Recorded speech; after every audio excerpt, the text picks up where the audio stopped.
Sooner or later, every age finds a symbol which best expresses the essence of its character to later generations. For medieval Europe, it was the great cathedrals. For modern times, the harnessing of atomic energy. Henry Adams, thunderstruck by his visit to the Great Paris Exposition of 1900, saw the spirit of his age mirrored in the dynamo.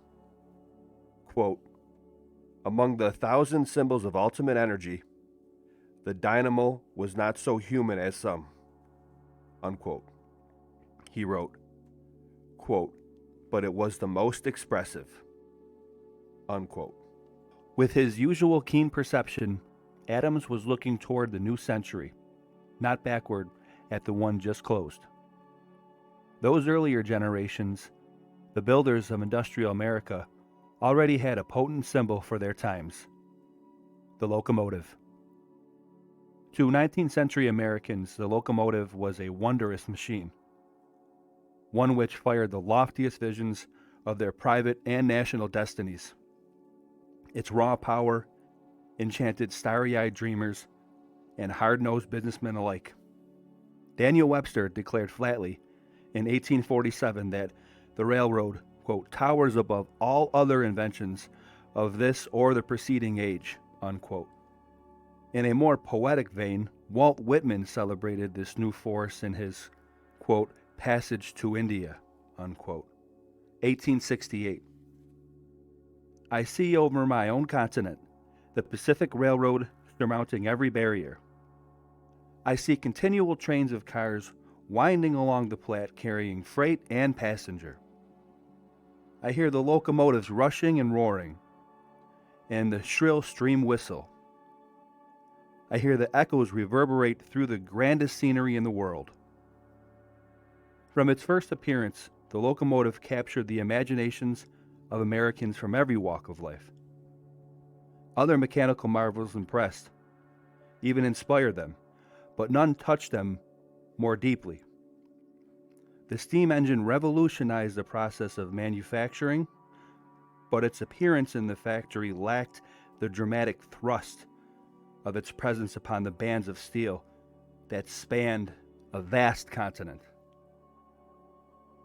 To a people overwhelmed by the sheer spaciousness of their realm, the railroad opened up new opportunities which even dreamers of an earlier age could not even have conceived. The steamboat had conquered the waters of America, but could not penetrate the great landlocked interior. The telegraph, too, bridged enormous distances, but its frail wire moved only information, not goods and people. The coming of the railroad swept all rival forms of land transportation from its path.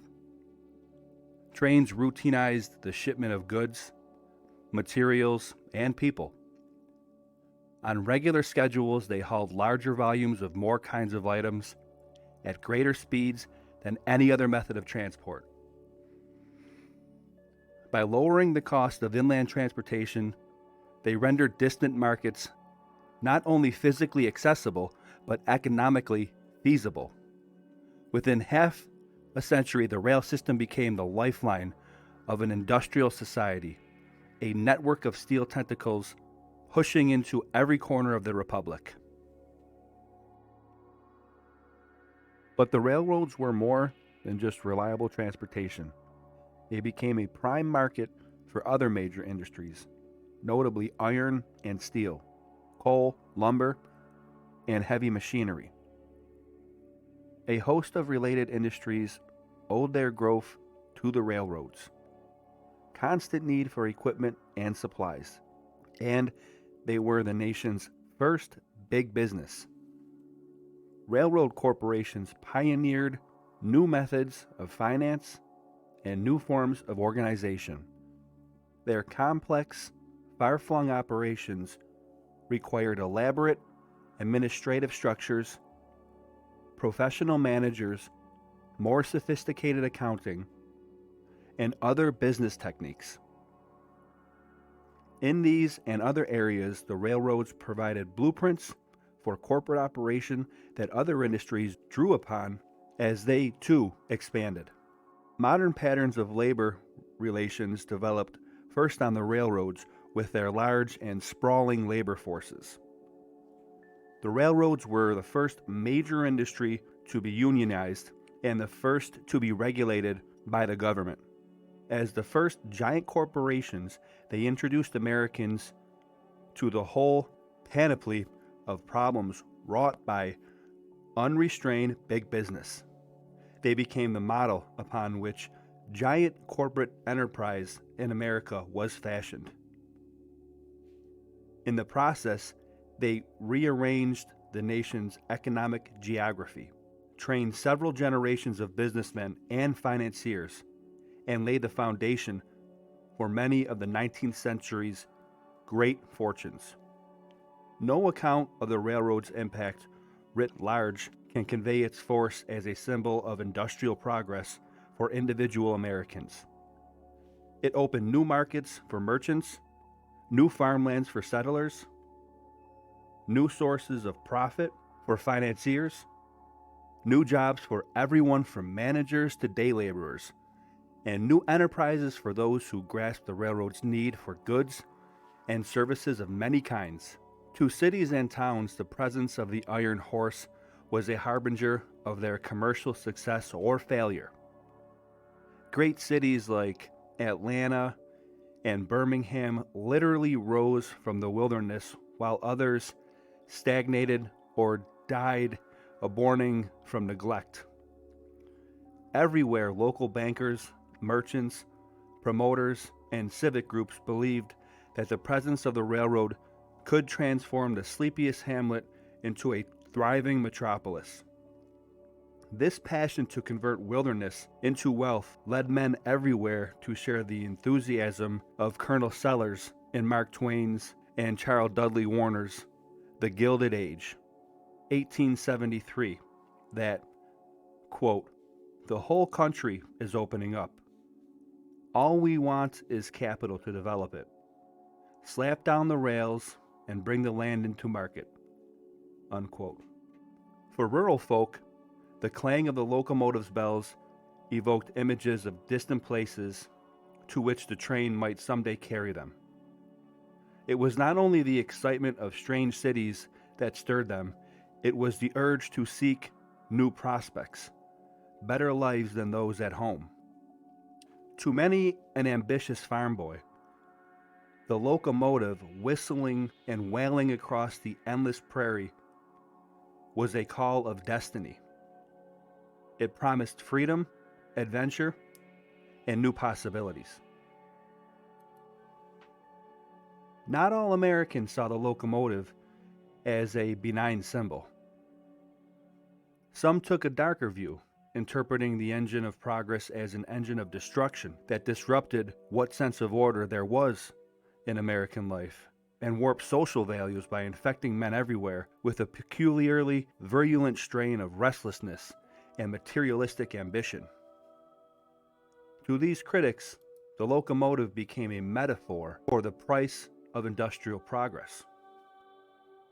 Novelist Frank Norris gave his negative image vivid form in The Octopus, 1901, when he described a speeding locomotive as, quote, "filling the air with the reek of hot oil, vomiting sparks and smoke, its enormous eye, cyclopean, red, throwing a glare far in advance, shooting by in a sudden crash of confused thunder, filling the night with the terrific clamor of its iron hooves," unquote.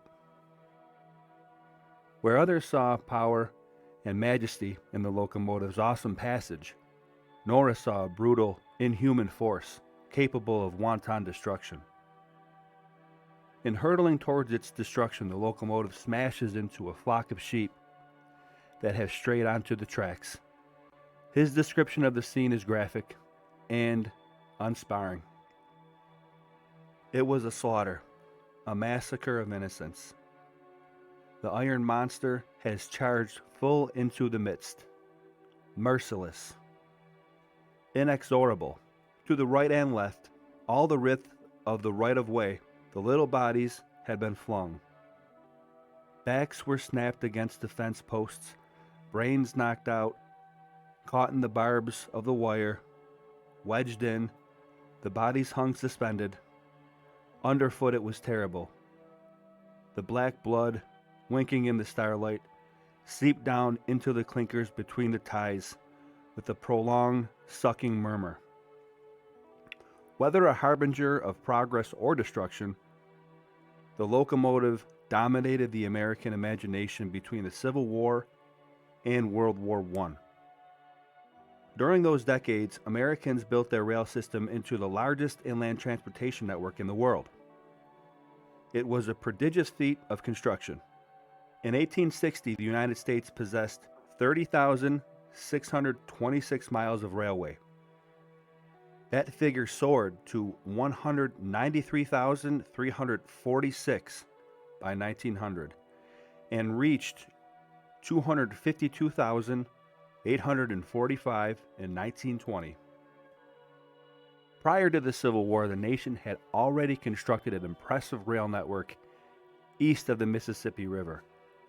On July 4th, 1828, Charles Carroll, at 90 years old, the last surviving signer of the Declaration of Independence, broke ground for America's first railroad, the Baltimore and Ohio. Within a few years, new rail projects sprouted everywhere. Most pre-war lines were built by local interests, either to connect centers of trade, like the Boston and Albany, or to drain the commerce of an interior region into a port city, like the Central of Georgia or the Louisville and Nashville. The frenetic construction of the 1850s inaugurated a major shift in regional traffic flow from the north-south axis of the Ohio-Mississippi River system to the east-west axis of newly opened rail lines. Geography helped dictate where the railroads went. Since America's primary river system flowed north-south, while the continental landmass ran east-west, the vast majority of railroads west of the Appalachian Mountains followed the latter axis. One striking exception, the Illinois Central, boldly paralleled the Mississippi River from Chicago and Dunleith to Cairo, Illinois, its two branches meeting in Centralia. Completed in 1856, the 700-mile line was the longest railroad in the world. The South had its own version in the Mobile and Ohio, which ran 483 miles from Columbus, Kentucky to Mobile, Alabama. But the future lay to the west. The vision of spanning the continent with a connected rail line haunted Americans during the 1850s.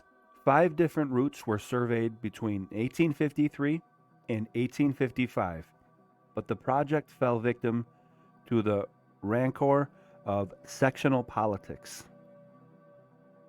Even so, the nation's rail system in 1860 traversed 31 states, including several beyond the Mississippi River. No less than 11 lines reached Chicago, while Ohio, Indiana, and Michigan alone constructed almost 4,800 miles of new track during the 1850s. Impressive as this achievement was, it was but a prelude to the expansion that followed the Civil War. During the half-century after Appomattox, new trackage seemed to explode across the national landscape like a prairie wildfire. This era of turbulent growth can be divided into 3 distinct, if overlapping, phases. First, the railroads were constructed. Then they were physically integrated. Finally, they were consolidated and regulated to curb excess and abuses that arose during the first 2 phases. In curious fashion, these 3 phases came together during the 1880s, a decade which marked a crucial turning point in the evolution of the American rail network. The orgy of railroad construction after 1865, interrupted only by periodic panics and depressions, infected every region of the country.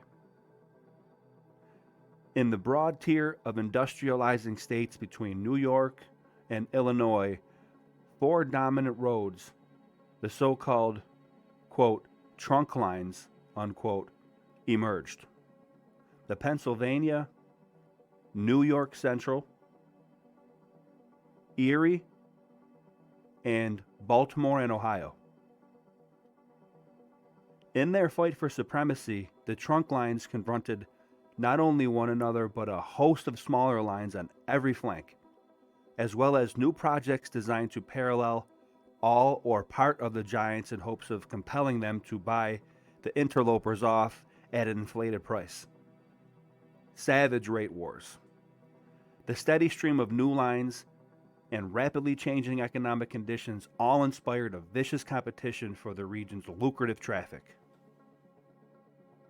In the South, expansion had to await rehabilitation.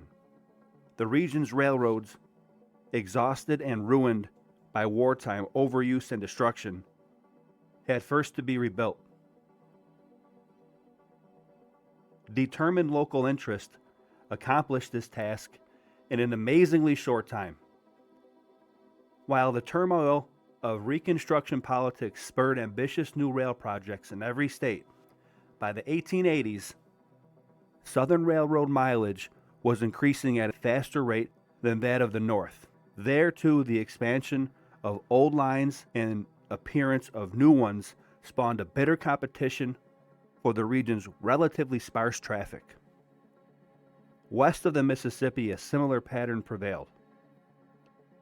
The long-awaited transcontinental link finally materialized in 1869 when the Union Pacific and Central Pacific, the first largely by gangs of Irishmen and later by imported Chinese labor, linked tracks at Promontory Point, Utah, amidst jubilant celebrations. The 1,780-mile line was a remarkable achievement, though one rocked by scandal, corruption, and several years of reconstruction on the hastily contrived original roadway. Yet within a single generation after the Civil War, 4 more roads crossed the continent to reach the Pacific coast, the Northern Pacific and Great Northern, to the north of the Union Pacific, and the Atchison, Topeka, and Santa Fe and Southern Pacific to the south. From the first, transcontinental roads found themselves locked in competitive struggles with each other and with proliferation of smaller local roads. To this fray were added the powerful, quote, Granger, unquote, roads, which served the north central grain states. The Chicago, Burlington, and Quincy, Chicago, Milwaukee, and St. Paul, Chicago and Northwestern, and Chicago, Rock Island, and Pacific. These 4 roads, each with the eastern terminal in Chicago, vied savagely for the grain traffic. Eventually, competition and expansion brought them into conflict with the growing systems to the south and west. The frenzy of construction and expansion reached its peak during the 1880s, when more than 70,000 miles of new track were built. As major lines expanded and legions of small, new roads appeared, competitive struggle grew steadily worse in every section. Once isolated roads found their territory invaded on every flank and retaliated by building new lines or buying existing ones in adjacent territories. The result was to enlarge the battlefield and intensify the combat. Even the best managed roads were plunged into turmoil by the struggle, while poorer or less efficient lines grasped at every straw to capture business. Growth alone could not create an efficient national rail system. The pre-Civil War rail network was not in any meaningful sense a, quote, system, unquote, at all. The hodgepodge of gauges used in constructing early railroads, gauge meaning the width between the two rails, often prevented direction flow of traffic from one line to another. According to the American Railway Times of May 11, 1861, about 53% of railroad mileage in the United States and Canada utilized the, quote, standard, unquote, 4-foot, 8 1/2 inch gauge. The remainder used gauges ranging up to 6 feet.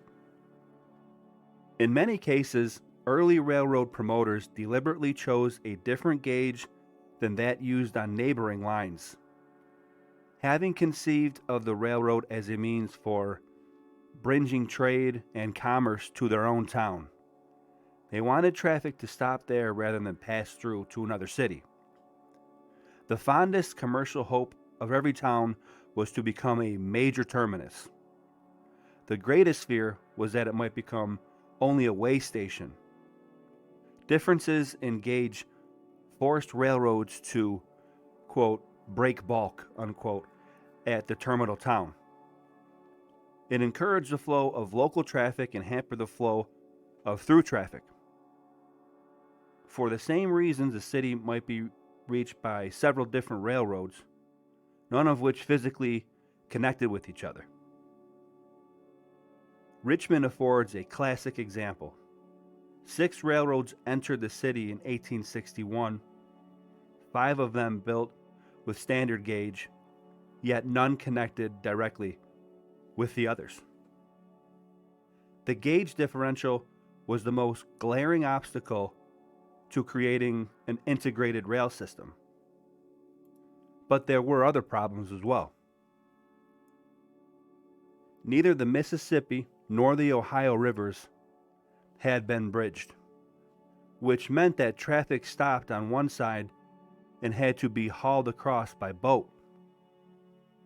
The large number of railroad companies, each with its own running schedule, made coordination of trains and exchange of traffic an exercise that would have taxed the most skilled diplomat. Rolling stock seldom operated beyond a company's own tracks because no system of car exchange existed and because local self-interest usually discouraged such practices. Nor had the techniques of technology of train control advanced far enough to expedite the flow of traffic over long distances. Even the clock worked against integration of services. Most railroads operated on local or, quote, sun, unquote, time, which varied from city to city. As John F. Stover has noted, quote, when it was noon in Chicago, it was 11:27 a.m. in Omaha, 11:50 in St. Louis, 12:09 p.m. in Louisville, 12:17 in Toledo, and 12:31 in Pittsburgh. In fact, in Pittsburgh, there were 6 different times for the departure and arrival of trains, unquote. Between 1860 and 1890, railroad companies shed their parochial attitudes and shifted their emphasis from maintaining isolated local lines to fashioning regional, even national systems. In the process, they found means of overcoming every obstacle to the integration of American rail lines. During the 1870s, the major rivers were bridged and cooperative, quote, fast freight, unquote, lines organized to speed the flow of through traffic across the tracks of several companies. Most roads outside the South gradually adopted standard gauge, and in 1886, representatives of all the major southern broad gauge roads agreed to convert their tracks to standard width in a colorful and dramatic effort Often attended by large crowds and capped by festivities, work gangs made the Great Conversion on May 31st and June 1st. On the latter date, the United States possessed for the first time what will be called a physically integrated rail network. New switching, signaling, and other train control devices, the invention of the air brake and automatic coupler, the creation of the elaborate car exchange systems, improved methods for handling through freight traffic exchange. And a host of other innovations also appeared during the 1870s and 1880s. Even the crazy quilt of local times fell victim to the progress in 1883 when the railroads adopted the standard time system, which divided the nation into 4 time zones separated by the 75th, 90th, 105th, 120th meridians. Despite the grumblings of some who preferred to operate on, quote, God's time, not Vanderbilt's, unquote, the new system won widespread public approval. In 1918, Congress officially adopted it for the nation. The quest for integration went beyond physical and technological improvements. At the corporate level, it was reflected in the tendency of strong railroads to swallow weaker ones until, by 1906, 7 major interest groups controlled nearly 2/3 of the country's railroad mileage. These groups and their principal roads are listed below, along with the mileage controlled by each.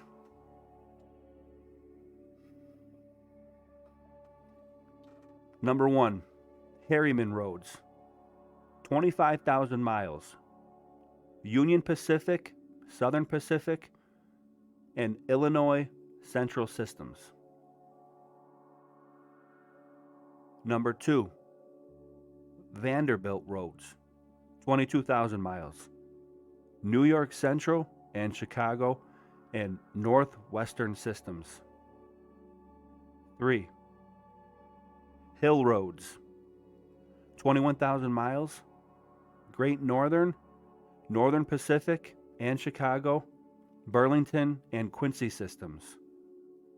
Number 4, Pennsylvania Group, 20,000 miles.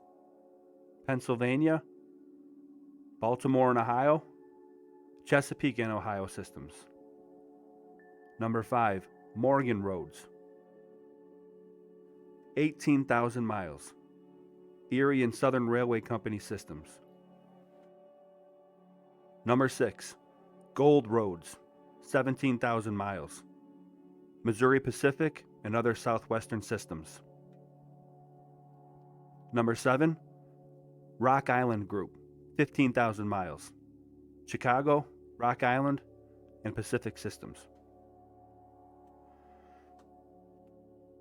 The trend toward consolidation arose largely in response to the bitter competition for business that characterized railroad activities everywhere. Burdened by overcapitalization, usually a legacy of financial buccaneering by those who built and ran the roads, plagued by depressions and business slumps, and threatened equally by rival roads and fast-changing economic conditions, railroad operators struggled desperately to impose order upon the chaos that was a way of life in their business. At first, they tried to minimize competition through such cooperative agreements as pools, which apportioned traffic among competing roads.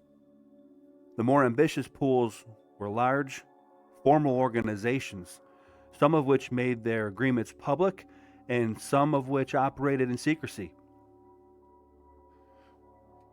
They achieved some success but lacked any standing in law and so could not enforce their rules satisfactorily.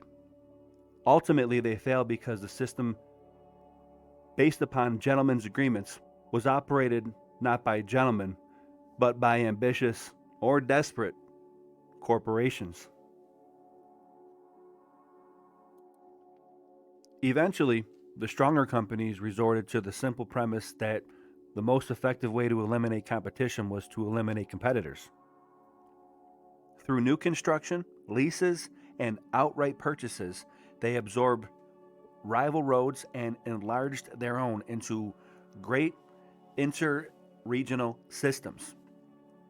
The Depression of 1893 through 1897 plunged many important systems into bankruptcy and enabled more solvent interest to gain control over them. By this process, the patchwork of small, independent roads gave way to a handful of giant integrated systems.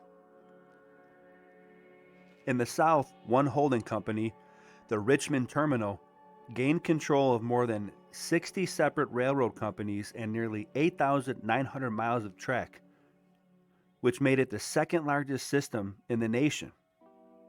But the terminal soon collapsed from financial mismanagement, and its jumbled holdings were reorganized by J.P. Morgan into one new giant company, the Southern Railway Company.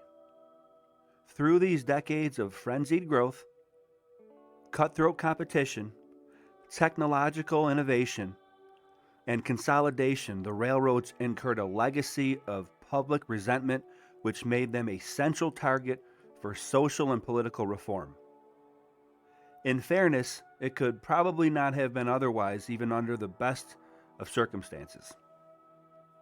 The railroads were not only the most powerful corporations of the late 19th century, they were also the most visible agents of change. Because their impact upon American life was so far-reaching, they became natural targets for discontent among all classes of people.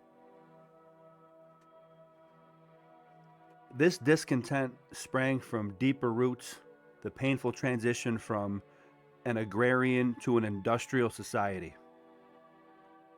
In this transition, it is easy to see why men funneled their resentments and frustrations into the railroads. The farmer could blame the railroad for his steadily declining fortunes. He was utterly dependent on it for access to market and felt helpless to influence its behavior. He could and did attribute his economic distress to the railroad's high, fluctuating rates, classification policies, and other sinister practices. Merchants and businessmen, shippers of every calling, could likewise blame the road for their problems, especially when rebates, drawbacks, and other discriminatory practices gave one firm or group a competitive advantage over another. Whole communities could hold the railroad responsible for their economic well-being, convinced that the structure of freight rates ultimately determined which towns would flourish as trade centers. If a community prospered, its success could be attributed to a strategic location, good transportation, energetic businessmen, wise civic leadership, and lots of, quote, get up and go, unquote.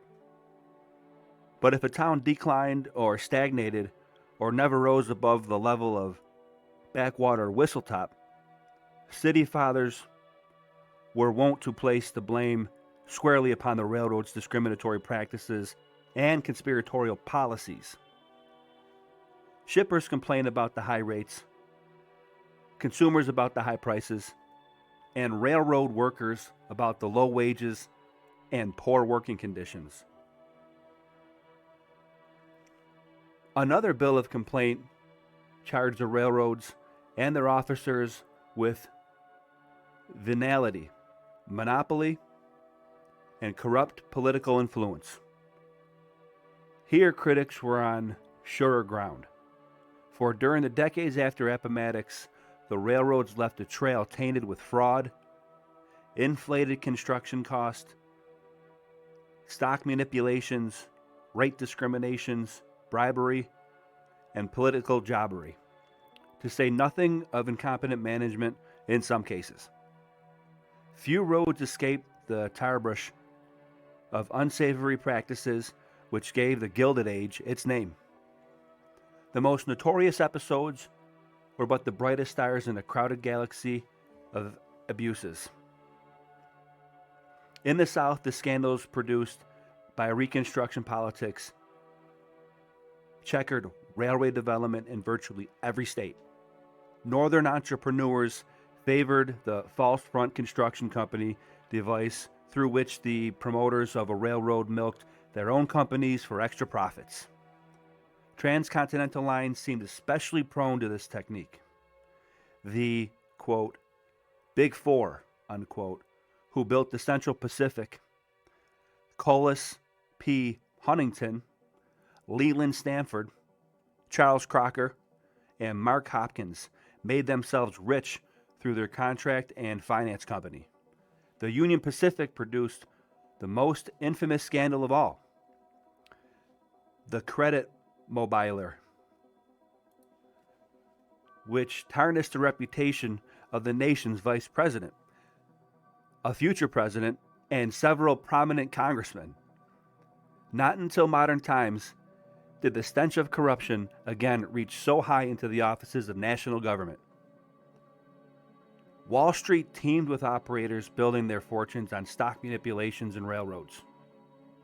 Few matched the audacity of Jay Gould, Jim Fisk, and Daniel Drew in their flamboyant war with Cornelius Vanderbilt in 1867 over the Erie Railroad. This brazen and prolonged struggle earned the hapless Erie sobriquet, quote, the Scarlet Woman of Wall Street, unquote. But the Titans were not alone in piling up plunder. Between 1865 and 1900, few roads escaped their own chapter of stock jobbing and financial manipulation. Most were left with bloated capital structures which even good earnings could not support. Many slid into receivership and reorganization. While Wall Street rang with the din of financial combat, the railroads fought their own competitive wars, in which rate slashing and rebating were the chief weapons. These clashes, especially epidemic among the trunk lines and Granger roads, unsettled rates and shipping everywhere. Though some shippers benefited from these disturbances in the short run, the constant disruption of business continuously antagonized everyone in the end. Neither manufacturers nor farmers could long abide wildly fluctuating rates and unsettled shipping schedules. To these disturbances were added the bitter and often violent rail strikes, the largest of which in 1877 and 1894 were crushed by troops. The public response to this long parade of abuses was a swelling demand for regulation of the railroads. It began at the state level where, led by Illinois in 1871, laws were passed to curb discriminatory practices and in some cases to regulate rates. Several states, especially in the Midwest and South, established public railroad commissions for this purpose. These achieved some success but could not deal effectively with railroads on an interstate basis. Moreover, the Supreme Court, which had originally ruled in favor of state regulatory efforts during the 1870s, reversed itself in the Wabash case of 1886 by holding that a state commission could not regulate shipment rates beyond its own borders. At best, state regulation achieved a disparate record, but railroads were in fact an interstate business for which only Congress could legislate satisfactorily. After lengthy hearings and much haggling, Congress passed in 1887 the Interstate Commerce Act, which, among other things, created a 5-man Interstate Commerce Commission. Through this action, the railroads became the first industry to be subjected to federal regulation. Although the ICC floundered for years with inadequate powers against hostile federal courts, the pattern for the future had been set. Later legislation, notably the Hepburn Act 1906 and Mann-Elkins Act 1910, strengthened the powers of the ICC, especially in the area of rate regulation. Between 1900 and 1920, American railroads reached the zenith of their golden age. Having survived the era of turbid growth, fierce rate wars, and financial buccaneering, they emerged as an orderly, stable industry. Like other industries, they had brought order out of chaos through a process of consolidation and centralization. Unlike most other industries, they had achieved the goal at the cost of incurring extensive public regulation. The colorful rail titans of the 19th century were dying off to be replaced by managerial executives unknown to the public because they sat astride giant corporate bureaucracies.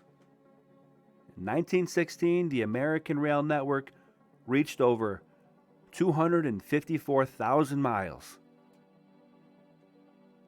the highest figure it would ever attain. The following year saw America enter the war in Europe, and in 1918, the Wilson administration took the unprecedented step of placing the railroad system under government control. For that brief spell, the United States had what amounted to nationalized rail system. When the war ended, there was some sentiment to keep it that way, but the plan never gained enough support to receive serious consideration. Shortly after the war ended, the railroads were returned to their owners.